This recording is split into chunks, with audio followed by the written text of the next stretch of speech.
જગદીશ વિશ્વકર્મા ભાજપના પ્રદેશ પ્રમુખ બન્યાના 2 મહિના બાદ ભાજપનું સંગઠન માળખું જાહેર થયું છે.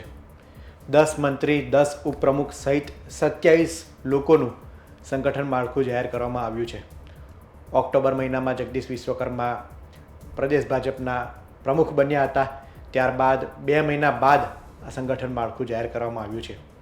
મુખ્યમંત્રી ભૂપેન્દ્ર પટેલ 2 વખત દિલ્હી જઈને પ્રધાનમંત્રી નરેન્દ્ર મોદીની મુલાકાત કરી આવ્યા છે. આ ઉપરાંત અમિત શાહ પણ ગુજરાતના પ્રવાસે આવતા હોય છે અને ગુજરાતમાં ભારતીય જનતા પાર્ટીની સ્થિતિ અને સંગઠનને લઈને ચર્ચા કરવામાં આવતી હોય છે. ત્યારે આજે આપણે વાત કરીશું કે ભાજપના પ્રદેશ પ્રમુખનો અત્યાર સુધીનો ઇતિહાસ કેવો રહ્યો અને તેમના કાર્યો કેવા રહ્યા તેની વાત કરીએ. તો સૌથી પહેલાં વાત કરીએ તો કેશુભાઈ પટેલ ગુજરાત ભાજપના પહેલાં પ્રદેશ પ્રમુખ બન્યા હતા, જેઓ પાટીદાર આગેવાન છે અને રાજ્યમાં 2 વખત મુખ્યમંત્રી પણ રહી ચૂક્યા છે. કેશુભાઈની આગેવાનીમાં ભાજપે ગુજરાતમાં સંગઠનાત્મક અને રાજકીય પાયા મજબૂત કર્યા હતા. કારણ કે તે વખતની સ્થિતિની વાત કરીએ તો તે વખતે ભારતીય જનતા પાર્ટીની એટલી કંઈ ખાસ ગુજરાતમાં સ્થિતિ નહોતી, પરંતુ કેશુબાપાના આવ્યા બાદ ગુજરાતમાં ભાજપ મજબૂત થયું હતું. 1990માં કેશુભાઈ પટેલે ચીમનભાઈ પટેલના ગઠબંધનની સરકારમાં નાયબ મુખ્યમંત્રી પણ રહ્યા હતા. આ ઉપરાંત 1995થી લઈને 1998 સુધી કેશુભાઈ રાજ્યના મુખ્યમંત્રી રહ્યા હતા અને ગુજરાતમાં ખેડૂતોલક્ષી વિવિધ યોજનાઓ લાવવામાં આવી અને ખેડૂતો માટે તેમના કાર્યકાળ દરમિયાન એ ઘણા કામો કરવામાં આવ્યા. આગળ વાત કરીએ કાશીરામ રાણા. તો કાશીરામ રાણા એ દક્ષિણ ગુજરાતનો ભારતીય જનતા પાર્ટીનો ચહેરો હતો. તેઓ દક્ષિણ ગુજરાતના દિગ્ગજ નેતા હતા અને ભાજપના પ્રદેશ પ્રમુખ બન્યા હતા.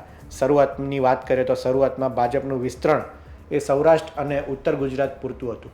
દક્ષિણ ગુજરાતમાં ભાજપની સ્થિતિ મજબૂત નહોતી, ત્યારે કાશીરામ રાણાને પ્રદેશ પ્રમુખ બનાવવામાં આવ્યા હતા.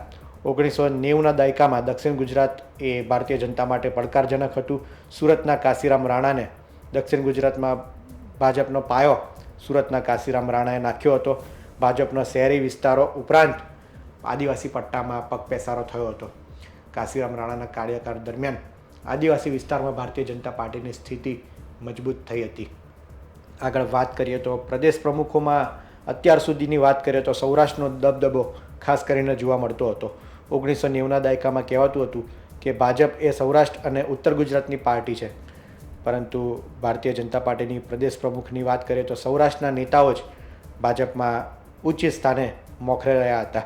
કેશુભાઈ પટેલ, વજુભાઈ વાળા, રાજેન્દ્રસિંહ રાણા, પરસોત્તમ રૂપાલા, આરસી ફળદ્રુ, વિજય રૂપાણી, જીતુ વાઘાણી, આ તમામ નેતાઓ એ સૌરાષ્ટ્રથી આવે છે અને ભાજપના પ્રદેશ પ્રમુખ રહી ચૂક્યા છે. અત્યાર સુધીની વાત કરવામાં આવે તો 13 ભાજપના પ્રદેશ પ્રમુખો પૈકી 7 પ્રદેશ પ્રમુખ સૌરાષ્ટ્રથી આવે છે.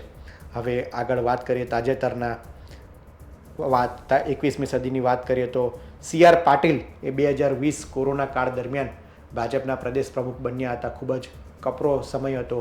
2-2.5 વર્ષ જેટલી સ્થિતિ કોરોના કાળમાં રહી હતી અને તે દરમિયાન CR પાટીલને પ્રદેશ પ્રમુખની જવાબદારી સોંપવામાં આવી હતી. ત્યારે નવા મુખ્યમંત્રી ભૂપેન્દ્ર પટેલની તે સમયે નિમણૂક થયું હતું. આ ઉપરાંત નવા મંત્રીમંડળની રચના થઈ હતી. નવું સંગઠન માળખું બનાવવાનું હતું. 2022માં વિધાનસભાની ચૂંટણી હતી, પરંતુ CR પાટીલની કામગીરી ખૂબ જ સારી રહી અને ભાજપ 182 વિધાનસભા બેઠકો પૈકી 156 વિધાનસભાની સીટ CR પાટીલના કાર્યકાળમાં જીતવામાં સફળ રહી. ત્યારબાદ 2024ની લોકસભા ચૂંટણી હતી. લોકસભા ચૂંટણીની વાત કરીએ તો ભારતીય જનતા પાર્ટી 26માંથી 25 બેઠક જીતવામાં સફળતા હાંસિલ થઈ. આ ઉપરાંત સુરતની બેઠક બિનહરીફ થઈ, તેમાં પણ CR પાટીલનું મોટું યોગદાન માનવામાં આવે છે. પરંતુ CR પાટીલે એક કાર્યક્રમમાં ખેદ વ્યક્ત કર્યો હતો કે ભાજપ ત્રીજી વખત એટલે કે હેટ્રિક એ ગુજરાતમાં ના અપાવી શકતી. ક્લીન સ્વીપની હેટ્રિક થતાં ગુજરાતમાં રહી ગઈ, કારણ કે બનાસકાંઠા બેઠક એ કોંગ્રેસ જીતી હતી, જેના કારણે એક બેઠક ભાજપે ગુમાવી પડી હતી. આગળ વાત કરીએ જગદીશ વિશ્વકર્મા. તો જગદીશ વિશ્વકર્મા 14માં ગુજરાત ભાજપના પ્રદેશ પ્રમુખ બન્યા છે. મધ્ય ગુજરાતનો ઓબીસી ચહેરો છે. 1998થી તેમણે અમદાવાદના ઠક્કરબાપા નગરથી બૂથ ઇન્ચાર્જ પદેથી રાજકીય સફર શરૂ કરી હતી. ભારતીય જનતા પાર્ટીમાં અલગ અલગ સંગઠન અને કાર્યકાળમાં વિવિધ ભૂમિકાઓ તેમણે નિભાવી છે. અમદાવાદ શહેર ભાજપના તેઓ પ્રમુખ રહી ચૂક્યા છે. આ ઉપરાંત પક્ષમાં ઇન્ડસ્ટ્રી સેલમાં કોઓર્ડિનેટર પણ તેઓ રહી ચૂક્યા છે. 2012માં તેઓ નિકોલ બેઠક પરથી વિધાનસભાની ચૂંટણી લડ્યા હતા અને પ્રથમ વખત ધારાસભ્ય બન્યા હતા. ત્યારબાદ સતત ત્રીજી વખત 2022માં તેઓ નિકોલ બેઠક પરથી જીતીને આવ્યા છે અને 4 ઓક્ટોબર 2025ના રોજ તેમને પ્રદેશ ભાજપ પ્રમુખ બનાવવામાં આવ્યા. 14માં પ્રદેશ ભાજપના અધ્યક્ષ જગદીશ વિશ્વકર્મા બન્યા અને 27 ડિસેમ્બરે 2025 પ્રદેશ ભાજપનું સંગઠન માળખું જાહેર થયું છે. હવે આગામી સમયમાં જગદીશ વિશ્વકર્માની કામગીરી કેવી રહે છે તેની પર નજર રહેલી છે, કારણ કે ઓક્ટોબરમાં તેમને પ્રદેશ પ્રમુખ બનાવવામાં આવ્યા હતા. ત્યારબાદ અલગ અલગ વિસ્તારમાં તેઓ મુલાકાત લે છે, સફર કરી રહ્યા છે અને હવે સંગઠન માળખું પણ 27 લોકોનું સંગઠન માળખું પણ જાહેર થઈ ગયું છે.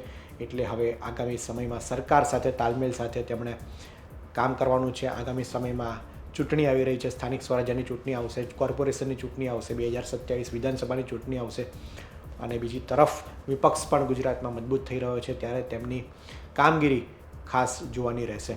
જાતિગત સમીકરણની વાત કરીએ તો અત્યાર સુધીમાં ભાજપના પ્રદેશ પ્રમુખ પદે 5 પાટીદાર ચહેરા છે, 3 ક્ષત્રિય ચહેરા છે, 2 ઓબીસી, 1 વણકર, 1 બ્રાહ્મણ અને 1 બિન ગુજરાતી પ્રદેશ ભાજપના અધ્યક્ષ બન્યા છે. હાલ દેશમાં ઓબીસી રાજકારણના વધતા પ્રભાવના કારણે ગુજરાત પ્રદેશના પ્રમુખ ઓબીસી સમાજમાંથી લેવામાં આવ્યા છે. ઓબીસી સમાજના વ્યક્તિને પ્રદેશ ભાજપના અધ્યક્ષ બનાવવામાં આવ્યા છે. સ્થાનિક સ્વરાજ્યની ચૂંટણીઓને જોતા જ્ઞાતીય રાજકારણની તુલના સંતુલિત કરવા માટે અને વિરોધ પક્ષના ઓબીસી લોબીને કાઉન્ટર કરવા માટે ઓબીસી સમાજના પ્રદેશ પ્રમુખની નિયુક્તિ કરવામાં આવી છે. કારણ કે વિપક્ષની વાત કરીએ તો કોંગ્રેસના પ્રદેશ પ્રમુખ પણ અત્યારે અમિત ચાવડા છે, આમ આદમી પાર્ટીના પ્રદેશ પ્રમુખ ઈસુદાન ગઢવી છે, બંને ઓબીસી સમાજમાંથી આવે છે. ત્યારે ભાજપે પણ ઓબીસી સમાજમાંથી પ્રદેશ અધ્યક્ષ બનાવીને આગામી ચૂંટણીને અનુલક્ષીને પોતાની રણનીતિ બનાવી છે. આગામી સમયમાં શું થાય છે, સ્થાનિક સ્વરાજ્યની ચૂંટણીમાં ત્રિપાંખીયો જંગ નક્કી છે. આમાં ભાજપના નવા પ્રદેશ અધ્યક્ષ જગદીશ વિશ્વકર્માની પહેલી પરીક્ષા છે. પહેલી પરીક્ષામાં તેમનું પરિણામ કેવું આવે છે તે જોવું રહ્યું. આ અંગે આપનું શું માનવું છે તે અમને ખાસ કોમેન્ટ કરીને જણાવજો. આ રિપોર્ટમાં હાલ આટલું જ. ગુજરાતની તમામ મહત્ત્વના સમાચાર માટે ગુજરાત તક જોતા રહો. ધન્યવાદ.